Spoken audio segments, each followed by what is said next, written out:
এগুলো থেকে ঝাঁটা তৈরি হবে। আপাতত নিজেদের গাছের পাতা দিয়েই আমরা করা হয়। ময়সারেশনটা কেটে দিলে ঝাঁটাটা আমাদের এমনি ঝাঁট দেওয়া যায়, এটা দিয়ে খুবই সুন্দর ঝাঁটা তৈরি হয়ে যাবে। এটা একটা দেখালাম, যাদের হয়তো ঝাঁটাঝাড়ি করতে টাইম লাগছে, অথচ তার কাছে যদি এরকম ডাল থাকে তাহলে মাথা কেটে দিলেও সুন্দর একটা ঝাঁটা হয়। তো এটা একটা ভিডিও হলো।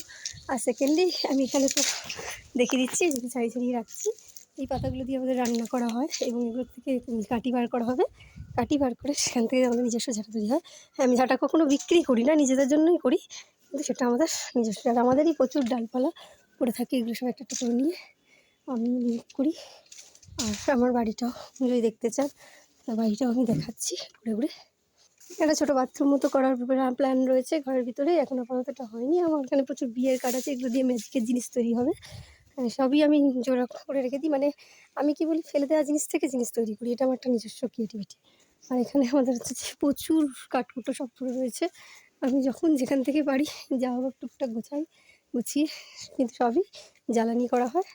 একার পক্ষে বুঝতেই পারছেন, মা অসুস্থ, সেই অবস্থাতে আমি নিজে চালাই।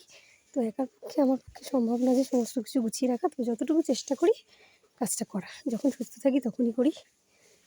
আজকে আমি পাতা ছাড়িয়ে হাঁপিয়ে গেছি, একটা পাতা ছাড়াতে, তাহলে বুঝতে পারছেন তো কী অবস্থা। তো ঠিক আছে, আপাতত এইটুকুই, বাকিটা পরে দেখা যাবে।